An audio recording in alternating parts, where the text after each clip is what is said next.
Supreme court के मराठा कोटे को खत्म करने के 3 हफ्तों के बाद महाराष्ट्र विकास आघाड़ी हुकूमत ने पीर के रोज रिजर्वेशन से मुतालिक बड़ा ऐलान किया। सरकार ने मराठा समाज में मुआशी तौर पर कमजोर सेक्शन कोटे के तहत तलबा और इस्तिफादा कुनंदगान को 10% रिजर्वेशन देने का फैसला किया। इस ताल्लुक से रियासती सरकार ने हिदायतनामा भी जारी कर दिया है। सुप्रीम कोर्ट के हालिया फैसले के बाद महाराष्ट्र हुकूमत मराठा समाज को राहत देने की मुसलसल कोशिश कर रही है। हुकूमत ने फैसला किया था कि जब रियासत में मराठा रिजर्वेशन लागू था तब मराठा समाज 10% EWS कोटे के तहत फायदा नहीं उठा सकता था, लेकिन अब जबकि सुप्रीम कोर्ट ने मराठा रिजर्वेशन खत्म कर दिया तो हुकूमत ने मुआशी तौर पर कमजोर सेक्शन कोटे के तहत फायदा पहुंचाने का फैसला किया है। आर्थिक दुर्बल घटक को पूरे देश में 10% आरक्षण दिया गया है। वे जातियां जो किसी आरक्षण के दायरे में नहीं आती, उन्हें इसका लाभ लेने का पूरी तरह से अधिकार है। अगर मराठा आरक्षण को लेके कोई फैसला नहीं हो पा रहा, तब तक जो गरीब मराठा है निश्चित रूप से उसका अधिकार है EWS में आरक्षण मिलने का। उसी नीति के तहत सरकार ने आदेश निर्गमित किए हैं।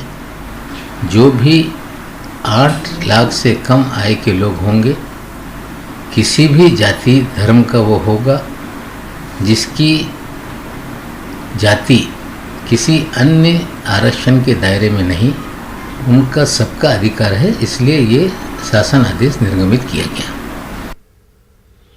वहीं आज मुंबई में एनसीपी की एक अहम मीटिंग होने वाली है। ऑपरेशन के बाद सेहतयाब हुए एनसीपी सुप्रीमो शरद पवार भी मीटिंग में शरीक होंगे।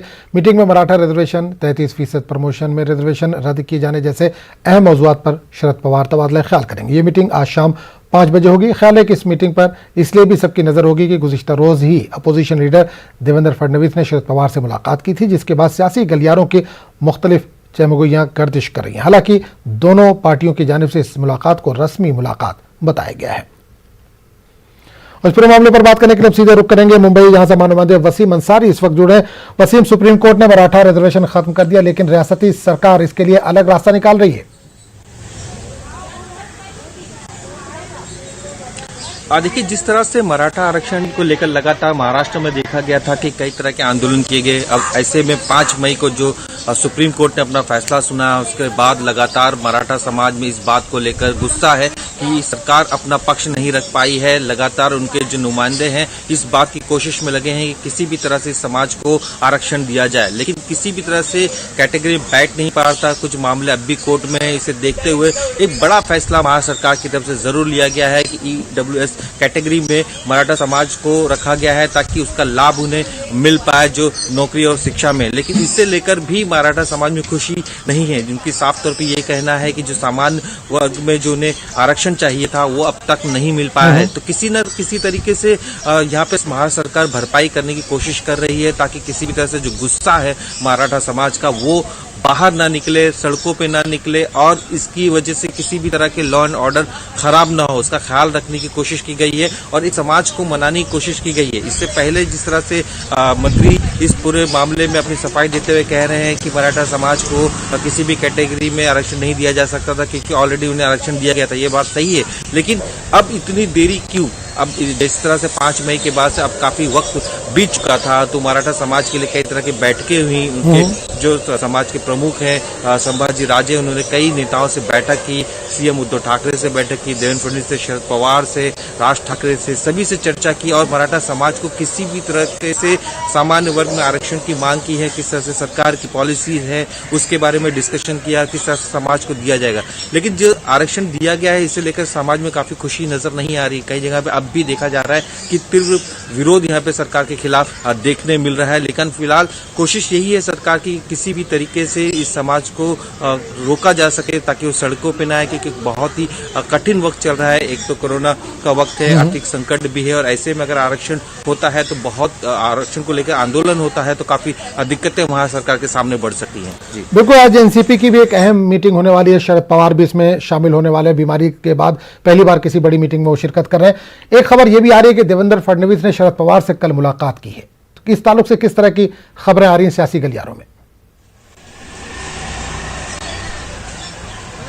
देखिए, आज जो बैठक है एनसीपी की शाम 5 बजे काफी अहम बैठक है। सबसे पहली बात यह है कि जिस तरह से मंत्रियों का कामकाज है उस पूरी जानकारी शरद पवार लेंगे कि पिछले कुछ दिनों से वो बीमार थे, जिसकी वजह से वो पूरी जानकारी नहीं ले पाते। क्योंकि सभी नेता जानते हैं कि जब तक अगर महाराष्ट्र सरकार में किसी तरह का काम करवाना है, सरकार को बैकडोर से चला रहे हैं शरद पवार। यही वजह है कि देवेंद्र फडणवीस जी उनसे मुलाकात की। इस मुलाकात में कई तरह के आर्थिक और राजनीतिक दोनों मुद्दों पर चर्चा की गई है। क्योंकि जिस तरह से देखा गया है कोरोना काल के अंदर किसी भी तरीके से कोई इन्वेस्टमेंट नहीं आ रहा है, इस पे भी लेकर चर्चा हुई। और जिस तरह से तीसरी लहर की बात की जा रही है उस पर भी किस तरह से सरकार के इंतजाम है वो उस पर चर्चा की गई। और केंद्र सरकार और राज्य सरकार के बीच में किस तरह से समन्वय बन पाए ताकि इस कोरोना को लेकर किसी भी तरह का एक हटाया जा सके, किसी तरह खात्मा किया जा सके, इस पे भी देवेंद्र फडणवीस की चर्चा हुई। लेकिन एक राजनीतिक रंग जरूर साफ तौर पे यहाँ पे दिखाई देने लगा है। खुद इस पूरी मुलाकात को संजय राउत कहते हैं कि जरूरी नहीं है कि किसी भी राजनेता का मिलना एक दूसरे से एक राजनीतिक मुलाकात हो, लेकिन कहीं ना कहीं राजनीतिक मुलाकात का जरिया जरूर बन गया है। और शाम में जो बैठक है, इस बैठक में सभी मंत्रियों को अपने कामकाज की जानकारी देनी होगी, साथ ही अपने जिला स्तर पे किस तरह से काम किए जा रहे हैं उसकी जानकारी देनी होगी। और साथ ही जिस तरह से देखा कि अलग अलग जिला में किस तरह से कोरोना की स्थिति बनी हुई है उससे लेकर जानकारी देनी है। साथ ही इस बात की जानकारी देनी है कि आने वाले दिनों में अगर मराठा समाज नाराज होता है तो उसे लेकर किस तरह से संतुष्ट किया जा सकेगा, इसे लेकर जानकारी देना। बिल्कुल नजर बनाए रखिए, आपके पास दोबारा लौटेंगे। फिलहाल इस तमाम जानकारी के लिए बहुत बहुत शुक्रिया वसीम।